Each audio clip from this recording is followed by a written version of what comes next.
विश्व 24 न्यूज हर पल आपके साथ। रोल आज मी प्रहार संघटनाकडून उमेदवारी आज दाखल केलेले 251 दक्षिण सोलापूर मतदारसंघातून निवडणूक लढण्यासाठी 2019ला मी काँग्रेस पक्षातर्फे त्या ठिकाणी निवडणूक लढवली। आता पक्षाने मला तिकीट दिलं नाही म्हणून मी नाईलाजाने एक गरिबांचा पक्ष आहे म्हणून, अपंगाचा पक्ष आहे, शेतकऱ्यांचा पक्ष आहे म्हणून त्या पक्षाकडून उमेदवारी दाखल केलेली आहे।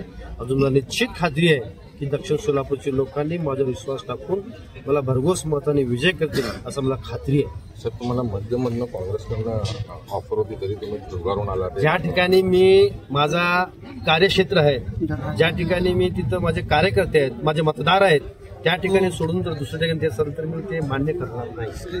मला जर पक्षाने 2 महिने अगोदर सांगितलं असता किंवा तुला इथं तिकीट देणार आहे, तू इथं काम कर म्हणून तिथं सुद्धा मी काम केलं असतो।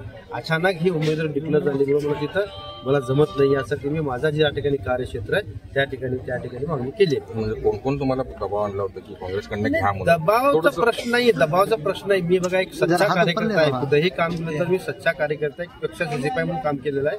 काँग्रेस पक्षामध्ये 30 वर्ष मी सलंग काम केलंय, कुठलंही चुकीचे काम केलं नाही। आज मला दुःख वाटायला ते पक्ष सोडल्यामुळं ह्याचं कारणच आहे की माझ्यावर अन्याय केला।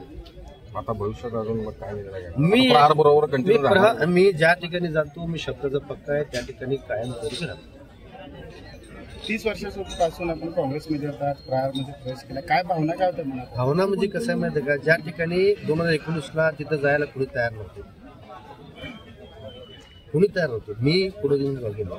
आज ज्या उदाहरण सांगतो, जे कोरडी विहिरी असती त्यामध्ये मला उडी मारा म्हणलं, मी मारलो, पण आज ठिकाणी पाणी आला विहिरीमध्ये, आता मला न मारता दुसऱ्याला मारा म्हणून, ह्याचा अर्थ एवढा समजून घ्या तुम्ही की माझ्यावर अन्याय झालेला आहे। यासाठी मी तो पक्ष सोडून आज मी हा प्रहार संघटना का घेतलो? हे गरिबांचा पक्ष आहे, शेतकऱ्यांचा पक्ष आहे, अपंगाचा पक्ष आहे। ह्या पक्षाने नेहमी लोकांसाठी भांडत आहे, त्यासाठी मी मोठा पक्ष चॉईस केली। अनेक लोकांचे मला फोन आले, परंतु मी हे गरिबाचा पक्ष म्हणून मी त्या पक्षात प्रवेश केला। बाबा, मध्ये तुम्हाला एबी फॉर्म देणार होते, तुम्ही काय? मी तुम्हाला सांगितलं की आता मध्ये राष्ट्रीय पक्षाचा एबी फॉर्म मी काय म्हणतो, ज्या ठिकाणी माझं कार्यक्षेत्र तिथं मागतो तिकीट मी ज्या ठिकाणी शब्द दिलतो मी तिथं थांबत नाही म्हणून मी माझ्या शब्दाच्या पुढे जाणार व्यक्ती नाहीये। बाबा, कशाची लढत दक्षिणमध्ये माझी भाजपची 100% लढत होणार, विजय माझाच होणार। म्हणजे असं एक चर्चा होती सोलापुरात की सोलापुरात एक मुस्लिम कॅन्डिडेट आहे MIMचे, त्यांच्या विरोधात नको म्हणून बाबांनी मागे घेतली। मी सर्वप्रथम एक नागरिक आहे, भारतीय, मुस्लिम धर्म कुठला धर्म मी मानत नाही। मला मानणारे सर्व जाती धर्माचे लोक आहेत। मला मी जातीवर कधीही उमेदवारी मागितलेली नाहीये, जात म्हणून कधी विचार केला नाही। फक्त माझा ते कार्यक्षेत्र नाहीये। अचानक मला मी सांगितलं, 2 महिने अगोदर मला सांगितलं त्या ठिकाणी इलेक्शन लढलो असतो, तिथं सुद्धा जिंकून दाखवलं असतो, परंतु त्या ठिकाणी अचानक हे झाल्यामुळे मला सगळं डिस्प्यूट झालं। म्हणजे नाना पटोले किंवा काँग्रेसचे वरिष्ठ पदाधिकारी यांच्याशी म्हणजे सोलापूर शहर मध्यच्या विधानसभा मी काय चर्चा केली तुम्ही? मी त्यांची चर्चा तेच केलो, तुम्ही जर ही मला तिथं उमेदवार द्यायचं तर अगोदर मला सांगायचं होतं। मी अर्ज कुठून केलतो? दक्षिण सोलापुराची मागणी केलतो, मी मध्यची मागणी केलतो का? माझ्या स्वप्नात सुद्धा मध्य नव्हता। मग अचानक तुम्ही सांगितलं की होणार नाही ना, यासाठी मी ते नको म्हणलं, मी नाकारलो त्या ठिकाणी। म्हणजे काँग्रेसने असा विचार केला होता की तुम्ही मुस्लिम आहे आणि तो मुस्लिम मतदारसंघ।